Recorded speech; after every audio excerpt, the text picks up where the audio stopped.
제 이름은 오드리이고 초대를 받아 이번 집회에 참석하게 되었습니다. 저는 성당을 다니는 천주교인이었기에 거듭나기 위해서는 세례를 받아야 한다고 배워 알고 있었습니다. 그래서 저는 가톨릭에서 교리 교육을 받은 후 세례도 받고 줄곧 그곳에서 활동해 왔습니다. 우리는 세상에서 죄를 짓게 되면 연옥으로 가게 된다고 배웠습니다. 그리고 가톨릭에선 이 땅에 있는 사람들이 연옥에 있는 영혼을 위해 기도를 하게 만듭니다. 왜냐하면 그들의 기도를 통해 연옥에 있는 영혼들이 구원을 받고 천국에 가게 된다고 가르치기 때문입니다.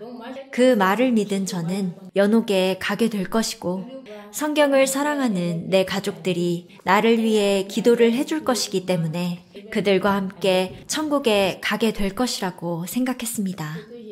제 큰언니가 집에 와서 어머니에게 이번 전도 집회에서 들었던 이야기를 할 때도 저는 무슨 일이 있어도 우리 가족들은 나와 함께 천국에 가게 될 것이라며 제 주장을 고수했는데 제 언니를 따라 이곳 집회에 참석하면서 저는 이제껏 제가 생각했던 것들이 사실이 아니라는 것을 알게 됐습니다. 하나님은 연옥이라든지 연옥에 있는 영혼들을 위해 기도할 수 있는 자격을 가진 사람을 만들지 않으셨다는 것을 깨달았습니다. 집회 첫째 날 말씀을 들으면서 저는 어떻게 이 땅에 죄가 들어오게 되었는지와 하나님께서 천지를 창조하시고 또 사람을 지으신 일에 대해서 들을 수 있었습니다. 하나님께선 사람을 지으시고 나서 선악과와 생명과에 대한 말씀을 해주셨는데 동산에는 많은 나무들이 있지만 선악과에 대해서는 그것을 먹지 말라고 명령하셨습니다. 그리고 하나님은 아담의 갈빗대 하나를 취하여 여자를 만드시고 아담과 함께하게 하셨습니다. 그런데 그 말씀에서 한 가지 배운 것은 여자를 만드는 과정 속에 하나님의 의중, 즉 사랑의 짝으로서 사람을 만드신 하나님의 마음이 보여진다는 것이었습니다. 그러나 뱀의 몸을 입고 여자에게 다가간 마귀는 하나님께서 너더러 동산 모든 나무의 실과를 먹지 말라 하시더냐 하고 속삭였습니다. 그리고 여자는 동산 나무의 실과를 우리가 먹을 수 있으나 선악과를 먹으면 죽게 될 것이라고 답했습니다. 그러나 사실 하나님께서 아담에게 선악과에 관한 말씀을 하실 때 여자는 그 옆에 있지도 않았습니다. 하나님은 아담에게만 선악과를 먹는 날에는 정령 죽으리라고 말씀하셨습니다. 거기서 마귀는 자기의 뜻대로 여자의 생각을 조종하려는 마음으로 여자에게 그 실과를 먹어도 절대 죽지 않을 것이라고 이야기하면서 오히려 그것을 먹으면 하나님과 같이 될 것이라고 하였습니다. 그리고 그런 말에 세뇌되어 버린 여자의 시선에 그 실과는 먹음직하고 보암직도 하게 보였습니다. 그렇게 여자는 먹음직하고 보암직도 한 그 나무의 실과를 따먹게 되었습니다. 그리고 그 실과를 자기만 먹은 게 아니라 자기 남편에게도 주어 먹게 하였습니다. 결국 그렇게 자기들의 몸이 벗은 줄을 알게 된 두 사람은 무화과 나무 잎을 엮어 치마를 해입어 자신들의 벗은 몸을 가렸습니다.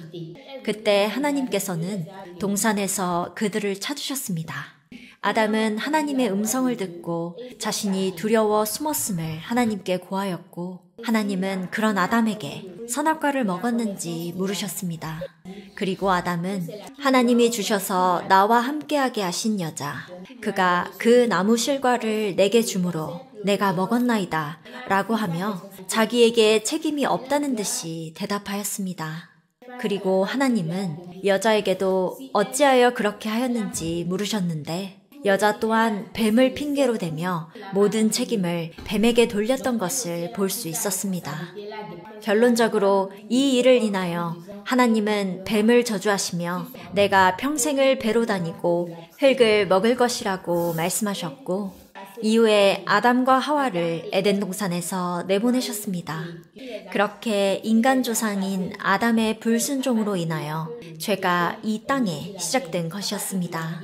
그런데 창세기 3장 15절에 하나님께서 뱀에게 여자의 후손은 내 머리를 상하게 할 것이요 너는 그의 발꿈치를 상하게 할 것이니라 라는 의미심장한 말씀을 하신 것을 볼 수 있었습니다.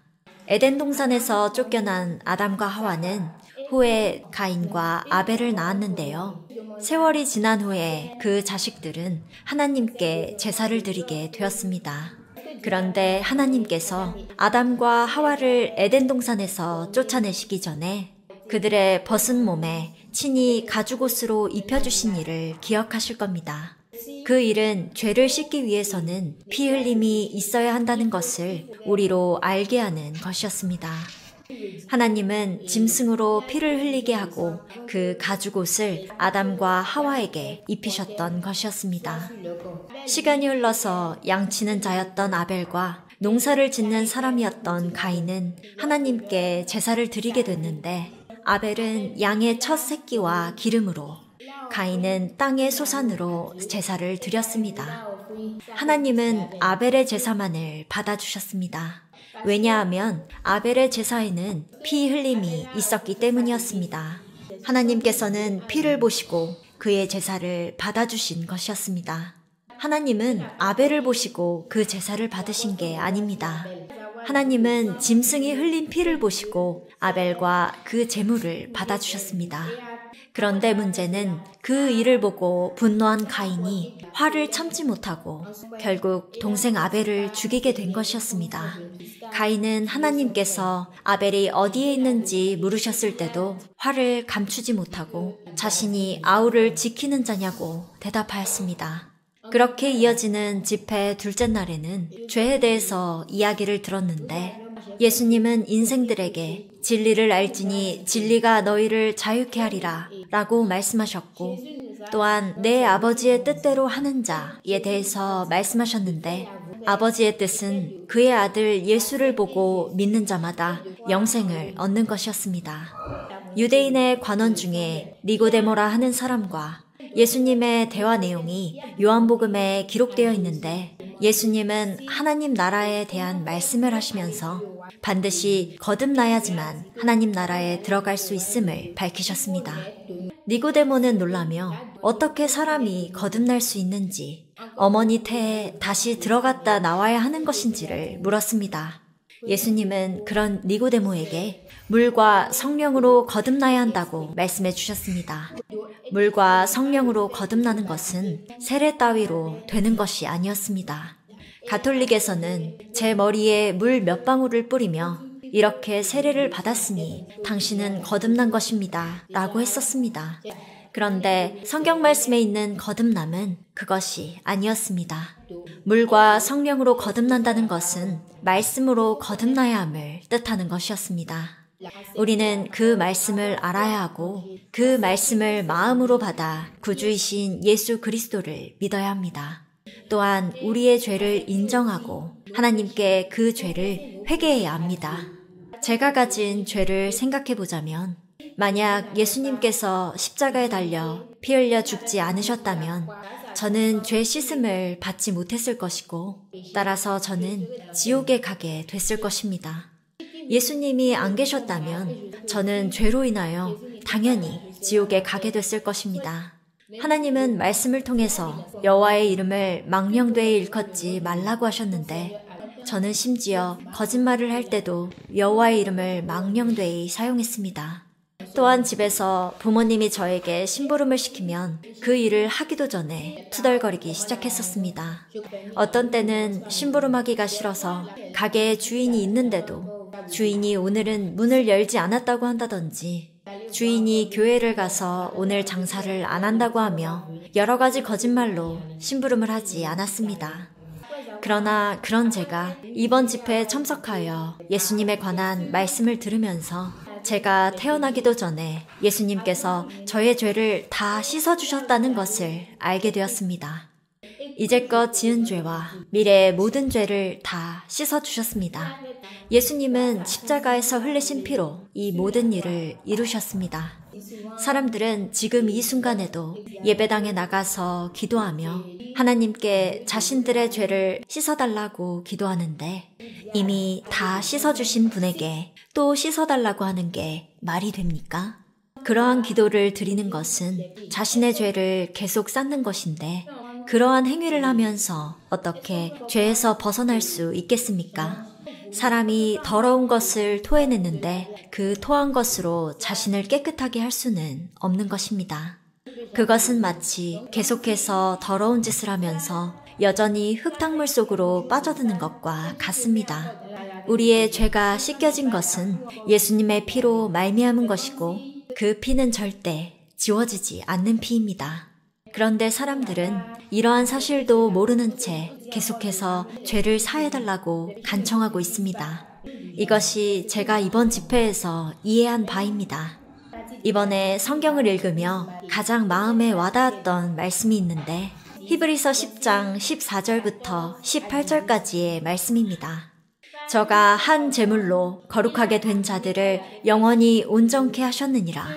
또한 성령이 우리에게 증거하시되 주께서 가라사대 그날 후로는 저희와 세울 언약이 이것이라 하시고 내 법을 저희 마음에 두고 저희 생각에 기록하리라 하신 후에 또 저희 죄와 저희 불법을 내가 다시 기억지 아니하리라 하셨으니 이것을 사하셨은즉 다시 죄를 위하여 제사 드릴 것이 없느니라. 이 성경 말씀은 우리의 죄가 하나님 앞에서 전부 사해졌음을 밝히고 있습니다. 예수의 피로 이미 다 씻음 받았기 때문입니다. 과거 구약시대에는 죄를 씻기 위하여 염소나 송아지를 잡아 그 피로 제사를 드렸었는데 그 제물의 피는 우리의 죄를 영원히 속할 수 있는 힘이 없었습니다. 짐승의 피는 그저 드러난 죄만을 씻어줄 뿐이었습니다. 오직 예수 그리스도의 피만이 모든 세상 사람의 죄를 하나도 남김없이 씻을 수 있는 힘을 가지고 있습니다. 이 땅의 모든 사람들이 예수님을 통해서만 구원을 받을 수 있는데 그 예수님께서는 이미 세상 모든 죄를 사해 주셨습니다. 예수님에 의해 구원받았다고 하면서도 지옥에 가는 사람들이 있을 겁니다. 그런데 그것은 전적으로 그들의 잘못입니다. 아버지의 뜻은 그의 아들 예수 그리스도를 믿는 것인데 그들은 참으로 예수님을 믿지 않았기 때문입니다. 그렇게 지옥에 가는 사람들은 예수 그리스도를 믿지 않은 죄로 인해 심판을 받게 될 것입니다.